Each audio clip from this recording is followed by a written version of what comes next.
So how do we see the Tainos nowadays? Well, in our blood, Puerto Ricans have about 13 to 15% Taino ancestry when broken down by percentage per individual. And this is seen in tan skin tones and straight black hair.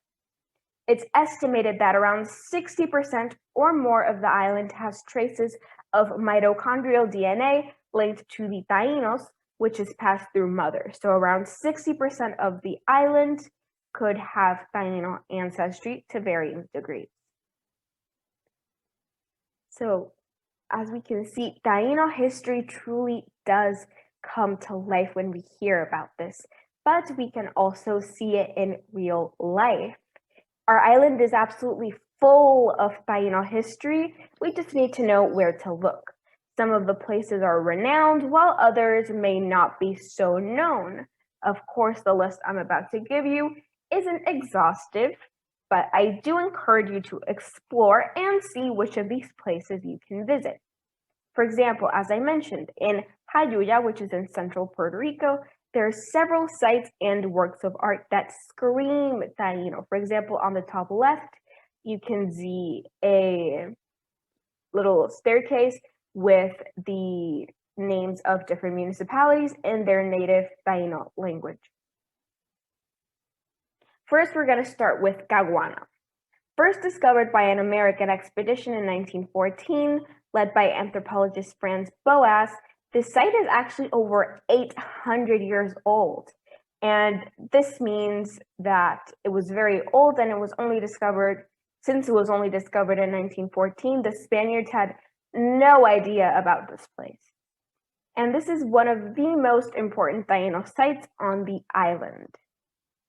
Dr. Ricardo Alegría, who was a renowned Puerto Rican professor, anthropologist, and champion for Puerto Rican culture exploration and preservation, led a mission to restore the park with the Institute of Puerto Rican Culture.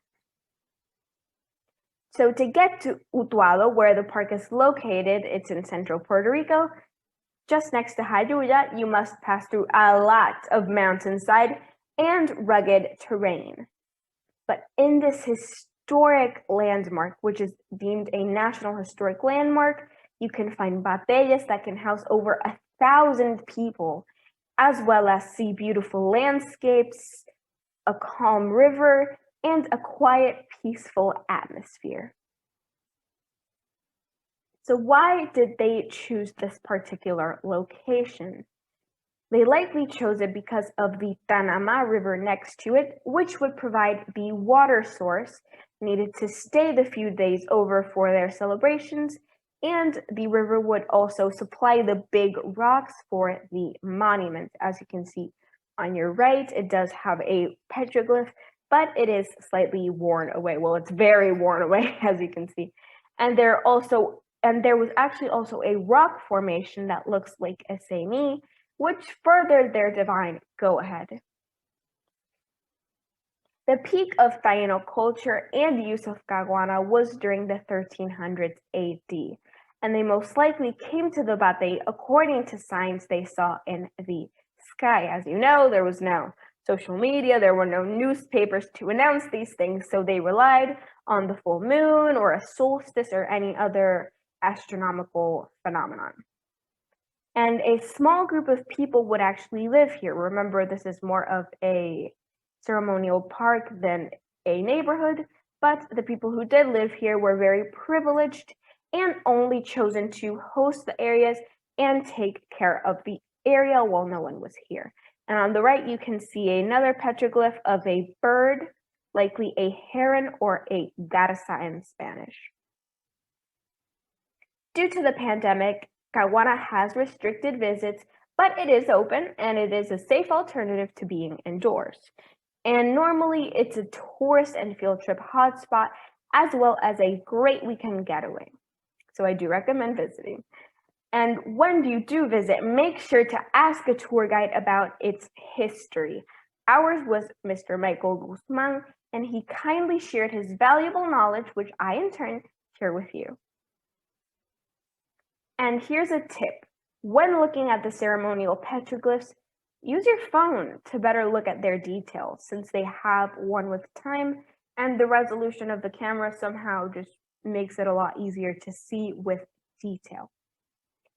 And this is important because the site is quite hard to preserve considering water pressure erodes the paint on the stone, so you can't really use that technique, and things that happen in nature like bird feces also get on the rocks and ruin them with their acid.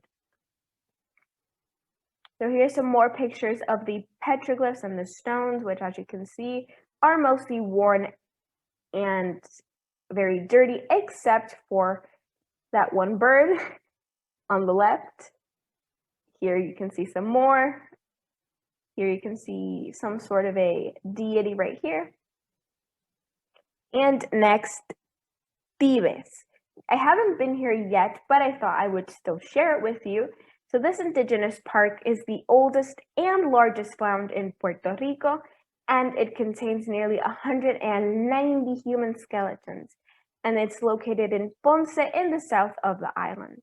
It houses remains of both Saladoid and Taino cultures, which only highlights their coexistence further. And the archaeological finds here reaffirm the correlation between Mesoamerica and Puerto Rican tradition. For example, the bate game, it's not only played in Puerto Rico, it is played in other parts of the continent as well. Well, it used to be. And it brings a deepened insight on indigenous faith, tradition, and everyday life. Here you can see some pictures on the top, some bates, on the bottom, some bohíos, and of course a human skeleton. The Semi Museum in Jayuya. Jayuya has so many things, as I said, and here's one more. So this gem is tucked away in the mountains, high up in Jayuya, and arriving here is worth it because it's like a small piece of heaven. It is quiet, the air is crisp, and full of beautiful green nature. And the museum is shaped like a semi with Taino remains, artwork, and information inside. In the museum, my personal highlights when I visited are the small room full of Taino phrases, which you can see on your right, seeing the commanding face of the Taino near the entrance, which you already saw in our blood slide, and just the detail in every mask, knife, trigonolite, spear, base chips, all of it was frozen in time. And it is a small place, but if toured wisely, holds a big punch. You just have to pay attention to everything, otherwise you might miss out. And I recommend visiting it and looking around Jayuya while you're at it, as it truly does complete the experience. And here's some more photos of the place. On the left, you can see the word Jayuya just in front of the museum and me. And as you can see, Jayuya with an H, as I said before, is the traditional original name of the municipality. And on your right, you can see just the beautiful greenery. And in the corner, you can see the Nemesio Canales house. And Nemesio Canales was a Puerto Rican champion for independence. Here's some pictures of the inside. On the left, you can see a portrait of the Tainos practicing some spiritual rituals in the lake. You can see some petroglyphs on the middle and some weapons on the right. Some more things from the inside on the left are some ceremonial knives that some chieftains and the nobles would use for a ritual where they would use the knives to throw up, and that was the ritual. It's history. And on the middle you can see some animal faces, and on the right some seashell necklaces. Next, Hacienda Los Maldonado. While this place isn't exactly catered exclusively for the Taino experience, it does have one section that I did want to highlight. So it's located in Salinas, which is in the south of Puerto Rico, and you can see some different aspects of Jibaro culture, which is the mountainside worker in Puerto Rico in the 19th and early 20th centuries. And as I said, there is one section dedicated to replicas of Taino artwork and artifacts. And I went here with my family recently, and I highly recommend it since it is completely outdoor. So here you can see some depictions of the drawings most commonly added to petroglyphs and a little hut. And as I said earlier, these are the duho chairs for the caciques. As I said, these are replicas, but they look amazing.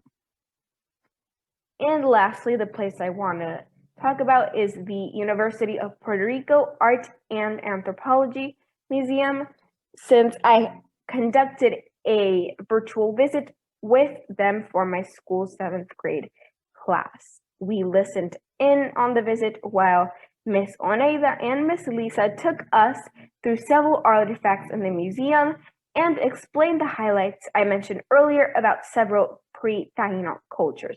And I used the information they shared to prepare the timeline of cultures, which you can see at the beginning of the slides. And I highly recommend for you to take the time to register for a virtual tour there as well. And lastly, we're going to talk about the Jibaro Taino movement. This movement fights to keep culture alive, the Taino culture, and is seeking government recognition to reclaim their native land. Currently, Puerto Rico doesn't recognize any native organizations, but they do recognize this movement as a religious one. The Jibaro Taino movement argues that the Tainos were not wiped out in the 16th century, but rather lived on in small pockets and continue to do so. And this movement continues their traditions through ceremonies, dances, and everyday life practices, and protests things like Columbus statues, which perpetuate the colonial narrative. So that is it for this presentation, for this webinar. Thank you so much for watching. Make sure to check out the website to look for any other articles you may have missed or any webinars you might want to rewatch.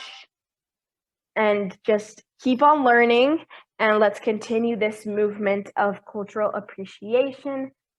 And I will see you next time. Thank you.